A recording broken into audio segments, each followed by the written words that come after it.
What's up, guys? We're back again. We're going to be showing you a leg session today. Nasty leg session. Is he ready? Is the man ready? He said he had bad knees, so he's basically, that's just I'm translation for my vagina's sore today. I'm getting my excuses in early. Yeah. Not ready for this. I deadlifted yesterday. I got bad knees, bad back. Yeah, but we're going to make it nasty either way, even if we have to go a little bit lighter. We'll have a good session. We'll if we can't go heavy, we'll just manipulate some other variables. Yeah, it's nasty either way. So we're going to do a mixture of quad and hamstring session. Yeah, a bit of both. Yeah, so we've got plenty of machines, so we're going to make the most of it. Quick shout out to One Athletics. I want to be up with these garments today. If you use code Mike30, you'll get 30% off. How do I look, Justin? Do I look good? Amazing, amazing. Check out that arse, guys. Hugging the glutes in such a magnificent way. Started off the session with, we warmed up, didn't we? It's absolutely crucial that you warm up before leg day, if anything. So what do we do, Justin? Yeah, so we did a little bit of mobility stuff. We just flew through some dynamic stretching. We never do static stretching before we train. But yeah, just opened up the hips, warmed up the quads, hamstrings, ankles, just to get ready mainly for squatting. We started off with the leg extension, and what we were doing with this one is doing static holds on every 5th rep. So we're doing 15 reps. On the 5th rep, hold for 5 seconds and continue.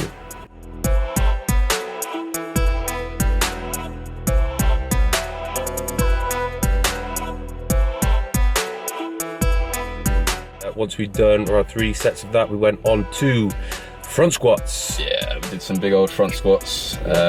Probably my favourite type of squatting. What about you? Yeah, well, it's tough. Yeah, it's difficult. Definitely more quad focused, and you know, you have to use a lot of your core when doing this one. I do a little variation. I like to elevate my heels just to, allow my knees to go out in front of my foot and really get a good range of motion on my quads. That's obviously going to make it even more quad focused. And I had my lifting shoes on, so obviously I've got a little bit of a heel lift as well.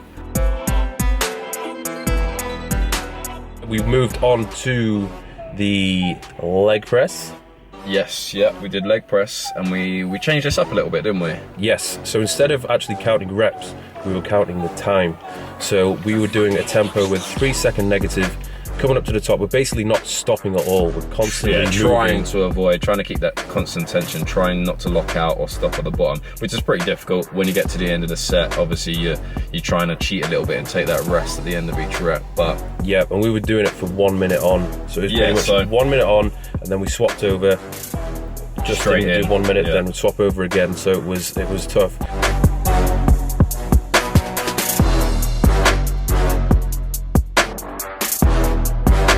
The next one was a superset where we did the lying leg curl supersetted with a goblet squat. Yeah, good little superset. We mixed up the hamstring curl with a 2-1 method, didn't we? Yes. So what we do there is on a concentric, on the lifting phase, we use both legs, and then we actually take one leg out, so we drop one leg, and then we lower with just the one leg.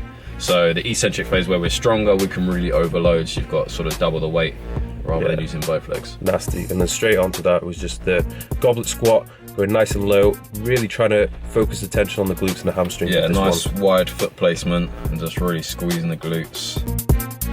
And then after that, we went on to the hack squat. Now this one again was very brutal. We mixed up, we were doing 1.5 reps with this one. So again, wasn't really too crazy with the weight, but just, it was pretty horrible. You go all the way down, up halfway, back down to the bottom, and then back up to the top. No locking out, again, trying to keep tension on the working muscles throughout the entire set.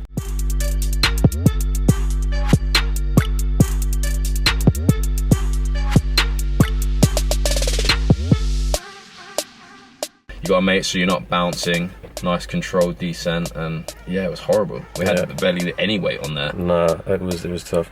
And then the last one, which we finished off with, was the seated leg curl. But we did a slight variation for this one, didn't we? Yeah, again, so we were saying that we're always stronger on the eccentric phase. So what we did is we racked up the hamstring curl, and then we curl down on our own, and then we'd have a little bit of extra resistance on the eccentric. So what we would do is our partner would pull on the weight to make it even harder, and the idea is obviously to resist and keep that eccentric as slow as possible.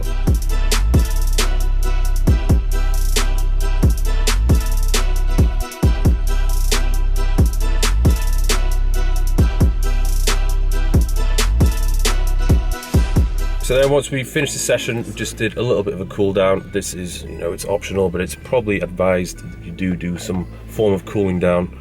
Isn't that right? What did you do? Yeah, we just blitzed through a little bit of stretching. I think for me, I think it's vital. It's made such a big difference to my mobility and my recovery. It only takes 5-10 minutes, mainly just working on hips and ankles, just stretching that out so we can... Yeah, it's probably best to do the static stretching after the workout. Yes, yeah, definitely. Dynamic before, static after, every time. Yeah. Never do static before. Well, very rarely.